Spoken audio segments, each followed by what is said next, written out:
John, we got a lot to discuss today about the approaching election and Dominion voting systems. Somebody just put a pretty important message into the stream, but I don't want to be redirected by social engineers. We've got a plan for the show today. How are you? I'm doing great.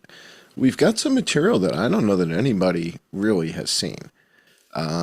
When we get to the patron-only portion of the show, you'll tell people how to get there in a second. But when we get to the patron-only portion of the show, you guys are going to get to see a Dominion software presentation that was recorded inside a conference room. All right, so this is going to be, you want to be a fly on the wall and find out how does Dominion pitch their software and its capabilities. I was the fly. And I got that video.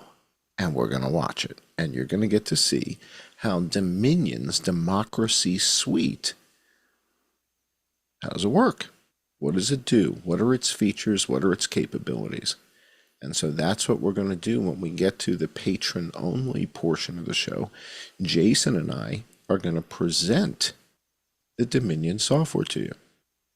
All right, so Jason and I have spent, our careers working with software. Jason with Photoshop and Adobe and Premiere and a whole bunch of different professional software tools in the video production world. And I've done, mapping and banking systems, all kinds of crazy stuff using Oracle and HP stuff. So between the two of us, we've got a lot of experience with pretty heavy duty software. And so what we're going to be taking a look at is the Dominion software and its features and capabilities, because if and who's using it, right? So we're going to look at who's using Dominion, who's not using Dominion, and we're going to, who owns Dominion. A lot of chatter about that. People say the Chinese own Dominion. So we're going to be busting a lot of the misinformation and, just really clearing up a lot of stuff. And I think it'll be interesting for people. It's a little bit of a different, type of thing that we have, typically cover. And, but I thought it was important. Yeah. John, we're live on your X account. So that's good. The broadcast is rolling there. People can watch live if they're following you at I_am_John Cullen. People can also watch live on X at JG_CSTT. Everybody knows, John, you and I are doing these Friday shows with the sponsor exclusive segment. That's coming up right after this at 8 o'clock. People can join us on subscribestar.com/IamJohnCullen, patreon.com/IamJohnCullen, odyssey.com/@crowdsourcethetruth, crowdsourcethetruth.substack.com, and subscribestar.com, and patreon.com/crowdsourcethetruth. We had a really good X Spaces last night, John, with Ian, Cancel, Co, talking about the Tim Waltz sexual harassment allegations, and then also this whole dust up with Mindy. I found, I don't want to get too distracted with this, but I did find our initial conversation back in maybe, I guess, April or March of 2022. I had forgotten this whole component about that guy, Patrick, whatever. This guy had written an article. It was the simultaneity of these weird things happening where this guy had sort of pre-blocked us, released this article all about Mindy making a documentary about your information. I mean, I think any thinking person realizes this does not make sense. This is not the way that actual journalists would release a story. It's plausible that somebody might see Mindy's documentary, but the fact that the guy knew that you and I had something to do with this, the blocking of us, knowing that they were going to release this story wide and that you and I were likely to be upset about it, that's not the way a legitimate journalist would do it. If somebody found Mindy's documentary and that led them to you, they'd call you and say, hey, what is all this about helicopters and blah, blah, blah. Pretty interesting, isn't it? Well, two things. A number of people have commented in the last day or two that they've been blocked by Mindy. Oh. they're like, but I never even heard of the girl until, 10 minutes ago when you guys brought her name up and I went over to check out her stuff and I'm blocked by her. And Hmm. it reminded me of that Chris Boozy bot sentinel Right. thing, this tool that has the ability to say that if these people follow John Cullen, block Right. them from Block me. them. Yeah. Block them from me. And it's like, and so you end up with, 100,000 people just got blocked. And so people were kind of stunned, like, why am I blocked from India? I never even heard of her. And I went to look at her and I'm already blocked. Never even heard of the girl. So that is number one. Number two is sort of a number of people sort of commented and said, you know, imagine if Mindy had, went to you and said, hey, Right. I'm doing a 2.5 hour documentary and I'm really kind of motivated, by Interview your you. stuff. Can I use your stuff? Can we kind of break it down? Can we take the best pieces, kind of like what Ian was talking about Exactly. on the Answer spaces last night? questions for me and help me clarify Right. my understanding rather than Well, Ian taking was it talking and about, alienate. Right. he was talking about doing a documentary. Right. And imagine if that was the approach that Mindy took. And if she had approached me and said, hey, again, I want to do this, and if we took highlights and I had some time and I could interview you, she sits down with some guy that's got 160 subscribers, Rafiki. It's like, huh? It's like Doesn't make him? any Who sense. is it? Who is, yeah. So people are kind of waking up to it. And I think more and more, I guess, we've been fortunate to be in front of a number of stories now. And the fact that all of this, alternative media people keep ignoring these findings is starting to become suspicious to people. People are becoming very suspicious of Dan Bongino Right. because Eli Crane and Corey Mills brought this up with Chip Roy, And he's right? Chip avoiding it right in front of everybody. and now it's in the testimony. And Right. people were like pinging him on Twitter He's and still nothing. ignoring it. And so people are kind of looking askance at these guys, all of them now, and saying, how is this not like relevant? Yeah. Particularly given what we talked about last week, the fact that we had this testimony. But I don't want to get too far off of this voting Oh, system but just thing, one 'cause more it's quick important thing, though, because sure, Ken yeah. Silva had turned up this new information that the You did a Pittsburgh show with Ken. motorcycle unit. You did a show with him yesterday, right, on your Yeah. channel? Yeah, Yeah, because yeah. he's got some new info here. He's got, various right to know lawsuits happening. And now he's learned that the Pittsburgh police motorcycle unit has been disbanded and it's being investigated why that occurred. The Civilian Review Board in Pittsburgh is investigating this, and he was going Can through you some go full screen? transcripts. Can you take 30 seconds, 45 seconds, and show people this? Give us another flyby. So what happened here? So the Pittsburgh crew, the four officers on the cops on the motorcycles, they escorted Trump from the airport up to Butler. Right, Four of them got injured. One right. goes to the hospital, and now they've been disbanded. Yeah, They he's broke got up the this. motorcycle pool. Yes, he's got this Zoom call where they're talking about it, and they're talking about the investigation because nobody knows why it's been disbanded. I mean, it certainly sounds like some sort of retaliation. Let's listen to it for a second. Was another. They were representing the Bureau of Police.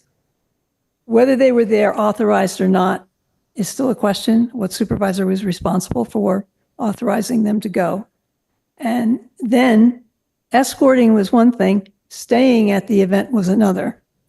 So far as we know, there were disciplinary actions taken. As a result of that, the motorcycle unit was broken up. It was busted up. There's no supervisor assigned to it, as I understand it now. They assigned them Sounds to all you to the like we're downtown listening to unit high school. or sent them Well, out, dispersed them. it's a It Zoom sounds like call high from school. it's a No, civilian. what I mean is, these are adult officers. These are They're motorcycle just cops. civilians. Oh, yeah, the people they're talking about. Right, yes. Okay, so they're talking about, did they have permission Right. to escort the president from Pittsburgh Airport up to Butler? Do they have permission?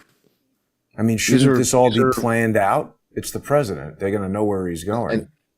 And if you don't have motorcycle police escorting, who weird, we bringing in? The Razor scooter police? I mean, who's going to be in front of the cars, right? I mean, usually they've got motorcycles. And then, don't you think that if they escort him from Pittsburgh Airport, so keep in mind, he's flying the 757. They didn't land at that little Butler runway. So they land at Pittsburgh Airport, and then it's about an hour drive to Butler. A little Butler. more, actually. Maybe hour 15, hour 30. And he's got that whole advanced team with the Secret Service and the motorcades and all that stuff. That's not flying in, so that has to come in advance. And that's all at the airport. So that motorcade is pretty significant. This is just 4 cops from Pittsburgh. They're going to lead the motorcade or trail the motorcade with their bikes.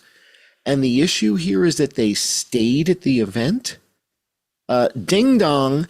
At the end of the event, he's got to take the motorcade back to the airport. Yeah. What do you don't want them to stay? You want them to motor back to Pittsburgh and then 5 hours later ride back up to Butler? That's what they're upset about. So they disbanded the operation. It's weird, right? No, the weird part is that all 4 of them got hit with something. And the more they start because they're not in on the plan, and so that there's law enforcement there, they've got to be suppressed. Huh. If they start talking to one another, and he goes, hey, wait a second, hey, Bobby, where were you standing again? Weren't you standing you were standing 3 feet behind Tommy? Well, now they're not even in the same building anymore, right? They disband them, they break them up, they send one guy to Siberia, right? The other guy goes, they send the other guy to Milwaukee. They don't want these guys talking to each other. How did 4 guys get hit? There's only 8 shots. 2 end up in Copenhagen, or 1 hits his arm. 1 ends up in him. 2 end up in Dutch. 1 hits Corey in the head. 1 hits Trump. 1 definitely ends up in the reservoir and the hydraulic. How do 4 guys end up getting hit with stuff? And then also, didn't Copenhagen or one of those guys said there was a lot of shrapnel? David Dutch said there was shrapnel. It's like, really? 8 shots flying everywhere. How does a shot that hits the guy next to you create shrapnel unless it hits metal first? It has to hit metal first. Yeah, it has to hit metal first to create shrapnel. Once it hits Copenhagen and it's in the guy, he said the bullet's still in him. It pretty much stops in the body, right? It's like mushy. Well, for the most part, it's called the through and through wound. The one that he had on his tricep, that's not in his tricep. So that went through, past that and somewhere, I don't know. That none of the bullets, by the way, were recovered. 0. The only Isn't that weird? 0. The only recovered anything was the kid on the roof, who they call, the shooter kid on the roof. But that's a bullet that was fired by the Secret Service, so we don't need that. I thought they just said shell casings, did they? They had the bullet that killed him. Bullet fragments in his shoulder and back and stuff like that. So the medical examiner, it's irrelevant because it's from the Secret Service, so we don't need that. It's like what they're I don't firing. need bullet fragments from Hercules. That's not helping me. I need bullet fragments from the bad guys, not from Hercules. So we have none. We have no bullet fragments from the bad guys is the point here. So nothing was recovered from Corey Comparatori. Nothing was recovered from Copenhagen. It's still in him. And there's no information about anything with David Dutch and what they took out. Because I realize you're not a doctor, but how does that work? Like, where is this bullet that they can't get it out of the guy's body? I played doctor when I was 6. But no bullet removals. I was very good. Where is the bullet that they can't get it out? Near his colon. Why can't they just get it out? It's probably right next to his spine. And they hate going in right next to the spine. They hate that stuff. Just leave it there? Seems crazy, but okay. I've heard it before. Didn't he say it feels like there's somebody burning a cigarette into his leg? It sounds like that's the bullet. Take it out. Well, it's like the sciatic nerve comes up the back of the leg, and then wherever it So they connects do to the spinal. surgery and it might give him more problems, they're saying. Oh, yeah. Or, yeah. It would be horrible. I don't know. Maybe he'll come on the show. I think they're starting to do some interviews now that they did the The NBC lawyers interview. All right. don't like it. All right. Well, let's talk about this real quick before we get to the voting, because this is a big deal. A lot of people yeah. talking about this. Is this DoD Directive 5240.01, and it's already being debunked. What do you mean? In other words, it's already posts saying that this doesn't say this and this doesn't say that. This But doesn't say it right there. doesn't say this and it doesn't say that, right? So it's very interesting. So if you just go to the next slide, the levels of authority, and this is this Why is document. it section 3.3? I don't know. Just why not, right? Yeah. When in doubt, that's the best place to put it, if you want to get the right attention. So we go down to the Secretary of Defense approval. And if we go down to Secretary of Defense approval, most people have been focusing on that section 2C, assistance in responding with assets with potential for lethality, or any situation in which it's reasonably foreseeable that providing the requested assistance may involve the use of force that is likely to result in lethal force, including death or serious bodily injury. It also includes all support to civilian law enforcement officials in situations where a confrontation between civilian law enforcement and civilian individuals or groups is reasonably anticipated. Such use of force must be in accordance with DODD 5210.56. Now, is that posse comitatus? I don't know. No. Potentially is further restricted. But the part that nobody's talking about that is going to bake your cake is Section D, the provision or use of DoD unmanned systems in the United States. You mean like Palmer Luckey likes this part. This is why put Palmer this part in Luckey there. stopped tweeting. This is why somebody gave him the elbow and said, if you don't shut up, you're going to lose Section D. I don't think they said that to him, but I think you're right. He was worried about that. Yeah. He was waiting for this to come through.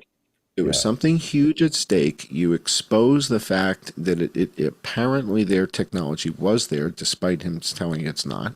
Maybe, yeah. It appears that it was. Seems like the it. hammer. Looks the like anvil. it. My pure opinion is it was there. I agree. I mean, and it's not just you, right? It's you, me, Heinrich, William. I mean, a lot of people were looking at the work and saying it sure does look like an anvil. And if it's not, is it a Chinese knockoff? Well, or do they have some other, I mean, like, how a Tesla Model Y looks different, but it looks like it's designed by the same guy who made the Model X or whatever. Right. And that would allow Palmer Luckey to say, Luckey to say that's not an anvil, that's not an integral anvil. You're full of shit. Right. And have some, there's some, credibility there. So, but I thought it was, or whatever. Yeah, exactly. It's the anvil too. It's the integral hammer. Whatever. Right. All right. So the notion here, everybody's talking about this lethality. Sounds a lot like posse comitatus is getting trampled on here. Yes, absolutely. Reminds me of that movie with Bruce Willis. Was it Annette Bening, where Bruce Willis brings the army into New York and they round everybody up at Randall's Island? The Siege or something like that? Yeah. And he's like, you don't want to bring us in. We're a hammer. Everything to us looks like a nail. And, warns her about, bringing in the army. And next thing you know, they got, prisoner camps on Randall's Island and stuff. The Siege, right? Yeah. Interesting movie. It's the force of the country or region is what the posse comitatus means, sometimes shortened simply to posse from the mid 17th century onward to describe the force itself. I mean, they brought this about after the Civil War to make it so that the government can't just take your house and use it as a barracks for, soldiers and, all kinds of stuff. But it's got lots of problems. We spoke about this. It's funny. It's interesting how this all came up at once, John. I don't think that's by accident. It was that guy Nate was in the Coast Guard, and the Coast Guard, of course, is the one branch of the military that is not restricted by the Posse Comitatus Act because it also has a civilian law enforcement role. It's very weird. That makes me think they should take the Coast Guard out of the military and have the Navy do whatever the Coast Guard does and make the Coast Guard a civilian law enforcement thing. Doesn't the Coast Guard have like a dotted line to Mayorkas or something like that? Yes, it's controlled by the Department of Homeland Security. That's the other thing.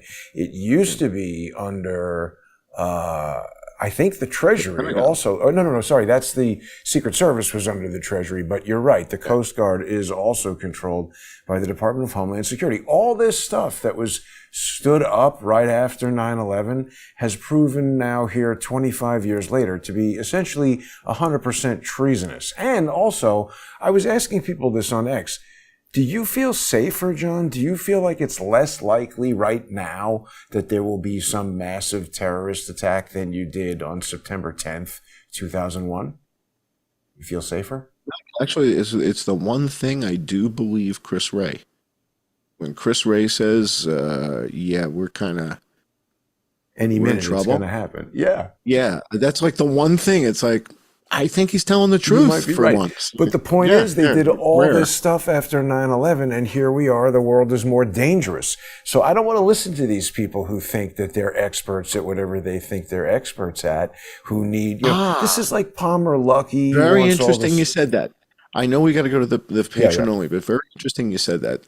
I think it was last night. The guy from Shark Tank, Mark Mr. Cuban. Wonderful. Mr. Wonderful. Oh, yeah. Kevin O'Leary. So he's doing an interview, and he points out that 82% of the guys in the market, the hedge fund guys, can't beat the S&P. Everybody thinks they're an expert. Right. Everybody thinks they're a genius. And if you just put your money in the S&P, you do better than 82% of these guys. Right. But they all think that they're experts. They all think they're geniuses. They all, they got their fancy place up in Stamford, Connecticut, and, and they can't beat the S&P 5 years in a row. And I thought it was a very interesting point. So to your point, this is to first principles. You have to use your own judgment. Jump ahead just to the slide in the map, and we'll jump off from that to the patron only. We're going to look at Dominion voting systems. It is the dominant player. We're going to look at their acquisitions. We're going to look at who owns the company, for real, who owns the company, and it's going to surprise you. And then we're going to look at the software and how the software works. We're going to be looking at what they call their democracy suite and how it does adjudication. And if you want to understand how to manage an election, stay tuned. Join our patron-only portion of the show.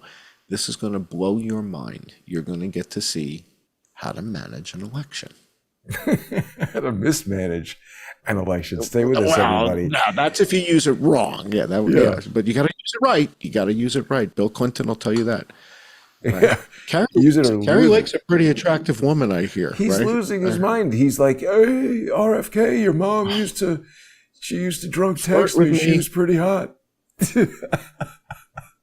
Stay with us, everybody. If you're not already a sponsor, please become one. You can join us for the sponsor-exclusive segment starting in less than 5 minutes on subscribestar.com/IamJohnCullen, patreon.com/IamJohnCullen, odyssey.com/@crowdsourcethetruth, crowdsourcethetruth.substack.com, and subscribestar.com and patreon.com/crowdsourcethetruth. We can't make these videos without your support and sponsorship. So stay with us, become a sponsor.